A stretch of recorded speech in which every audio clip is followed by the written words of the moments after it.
Alright, yeah, welcome back to some more Magic Duels. This week we're going to be taking a look at our mono green +1/+1 counter deck. So let's check it out. It speaks for itself, does the name, but we shall find out why we're doing it. Essentially, the play around cards from the new Kaladesh set is Handicraft Judge. When Handicraft Judge enters the battlefield, draw a card for each creature you control with a +1/+1 counter on it. So essentially, we're trying to build around this card and make a green stompy deck that can maintain card advantage, essentially, which is not a thing that green does very easily. So we're playing with things like Handicraft Judge and trying to get our wins out with Cultivator of Blades and things like that. So let's start at the beginning, shall we? So we do have primal bellows. This is a mono green deck, so for 1 mana, instant speed, target creature gets +1/+1 until the end of the turn for each forest you control. So we can push through a lot of damage. If a creature goes unblocked, for example, we can get as much as like 7 damage. Probably a little bit more. Maximum 23, but that's not likely to happen. We then have Longtusk Cub. So for 1 and a green, we have a 2/2. Whenever Longtusk Cub deals combat damage to a player, you get 2 energy. Pay 2 energy, put a 1/1 counter on Longtusk Cub. So as long as this guy gets a bit of damage in, we can get a counter on him, and he can get a little bit bigger. Another good thing about him having the energy, because we only really need him to have a single counter on him to get the value out of our Handicraft Judge. But what we really want to do is keep enough energy so that we can actually Bristling Hydra energy more than once. Because Bristling Hydra can protect itself, and as long as it can do that, it's really difficult to deal with. So that's why we got Longtusk Cub. We then have Kuja Seed Sculptor. So for 2 mana, a 1/2, whenever it enters the battlefield, you may put a 1/1 counter on target creature you control. So we can put a counter on a creature to push through a little bit of extra damage and make a bad block for our opponent, or we can just put it on itself. So at the bare minimum, it's a 2/3 for 2, which, you know, is a non-flavorable card with no text. It's not too bad.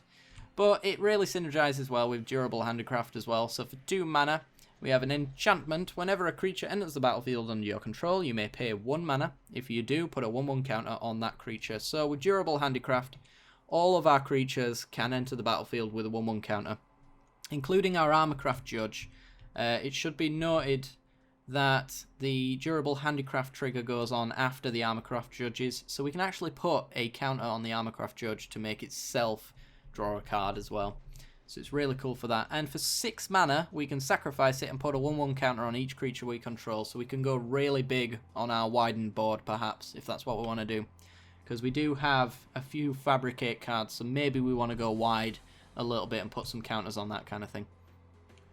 Next, we have our removal suite, Nature's Way. So for 1 and a green, sorcery speed, target creature you control gains vigilance and trample until the end of the turn, and it deals damage equal to its power to target creature you don't control. So this is our removal. Essentially, we're making big creatures, especially in the early game as well. We'll be having 3/4s on turn 3, that kind of thing.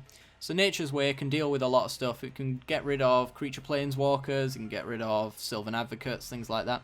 Later down the line, it can get rid of much bigger creatures once we have things like our Virtuous Gear Hulk online, or even our Oran Reef Hydra that just gets out of hand very quickly. So it's really cool for that sort of thing. Next, we have Tireless Tracker, another way of gaining card advantage in green. So for 2 and a green, we have a 3/2 Human Scout. Whenever a land enters the battlefield under your control, you get to investigate. And investigate, you essentially put an artifact token that you can sacrifice to draw a card. So that's another way we can get card advantage by our land drops, essentially.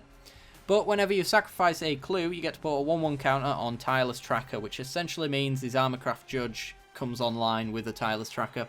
This guy can get out of hand really quickly as well, since we will be ramping as well with explosive vegetations and stuff like that. We'll be getting a lot of advantage out of this guy, a lot of clue tokens, and we don't necessarily have to spend them to make our Tireless Tracker bigger. We can just maintain the size of our hand, so every land has a card draw spell attached to it in a nutshell.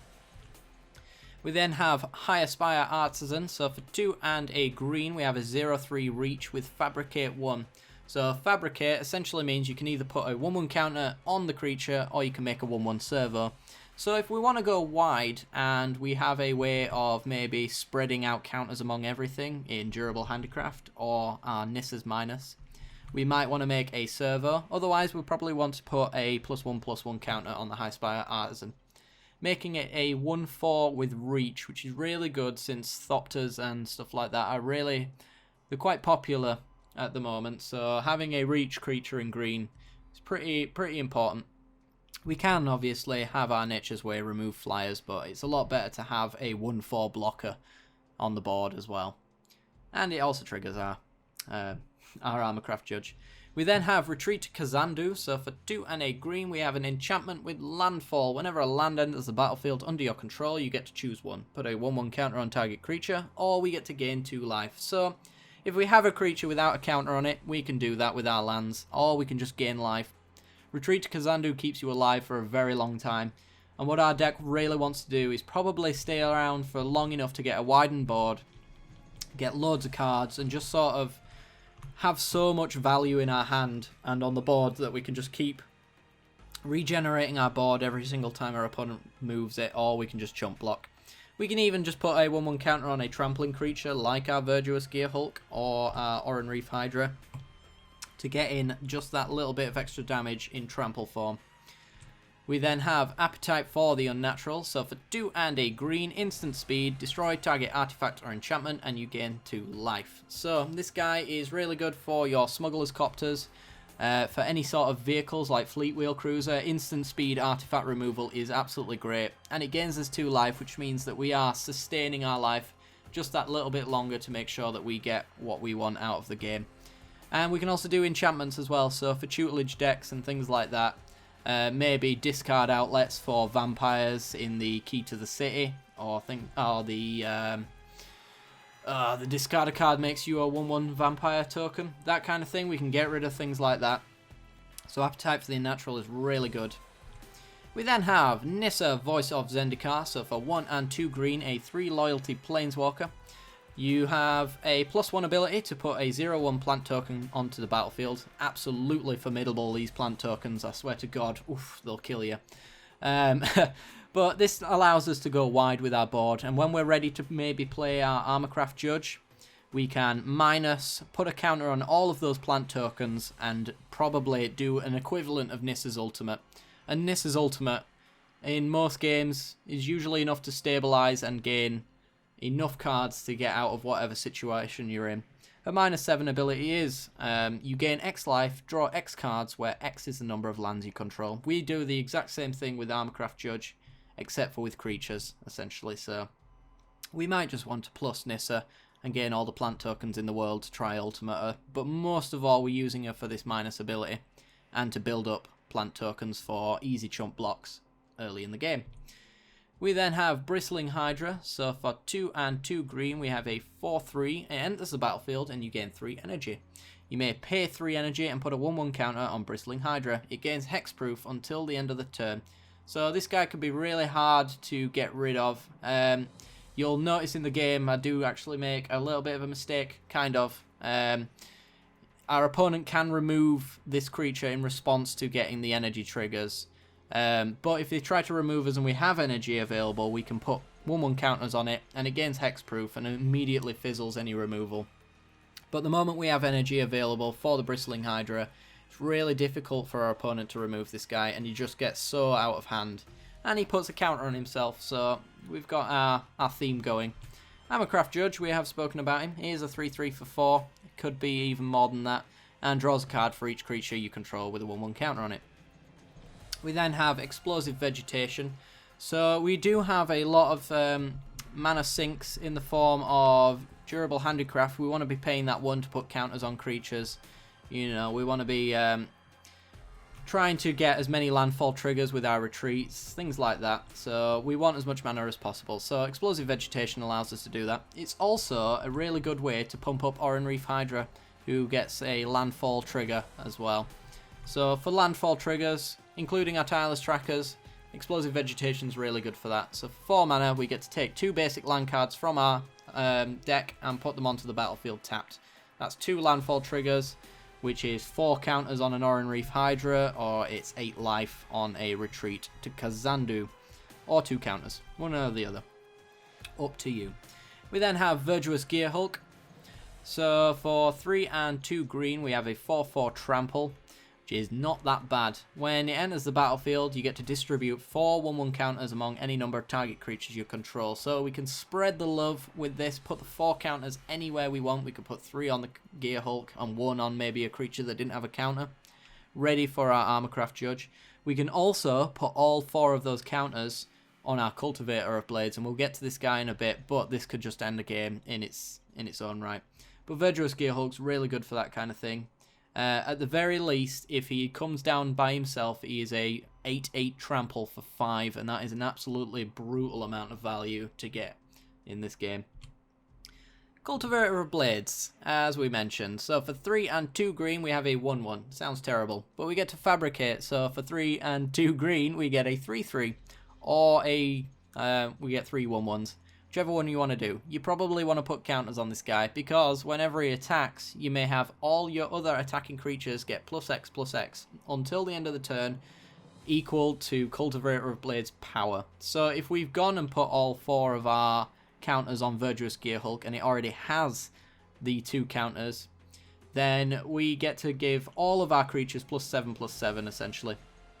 If we go right back to the beginning and look at Primal Bellow, target creature gets +1/+1 for each forest you control. If we stick that on Cultivator of Blades, we've essentially given every single one of our creatures Primal Bellow. So I mentioned before that if a Primal Bellow gets through, usually unblocked, it's a very, very large amount of damage. Can usually just end a game right there. So to do it on a Cultivator of Blades essentially means that we win no matter what, essentially. The only problem is we have to do this after the trigger goes on the stack as well. So once he's attacked, we can't then put the Primal Bellow on the creature. We have to do it before this trigger resolves in order to do that kind of thing. Finally, we have Oran Reef Hydra. So for 4 and 2 green, a 5/5 trample. Not too bad by itself. However, it does have landfall. Whenever a land enters the battlefield under your control, you get to put a 1/1 counter on Oran Reef Hydra. If that land is a forest, put 2 1/1 counters on the Hydra instead. So the turn it comes down, it could be a 7/7 trample. We have plenty of ways of ramping. As I mentioned, with Explosive Vegetation, we can ramp it that way as well and get many triggers. But mostly mono green, so every single land we play, except for our Rogue's Passage, will get 2 counters on the Oran Reef Hydra.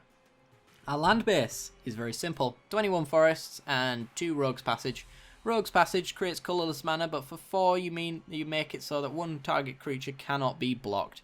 So that's likely going to be our Oran Reef Hydra, or it could even be our Cultivator of Blades, so that we can go in for a second attack perhaps. Because this guy doesn't pump himself up, or this gal in this case. She doesn't pump herself up when she goes in for that attack, so she might be a 3/3 when you go to attack. So maybe in your best interest to make sure that she's unblockable. For the most part though, it's just to close out that final bit of damage, because we will have been wearing them down bit by bit with our little creatures, because we have quite a low curve here with our 2/2s for 2, that kind of thing. Anyway guys, that is going to be the deck. Be sure to leave a like if you enjoyed the look of it, and follow up for the matches that should already be available to you. As again, apologies for the late videos. I've been a bit busy with real life work, so it's kind of gotten in the way. As well as a bit of an issue with the previous deck. It turned out to be absolutely hot garbage and I couldn't get it to work, so that is the reason why this deck is late. But anyway guys, thank you very much for watching, and I will see you later.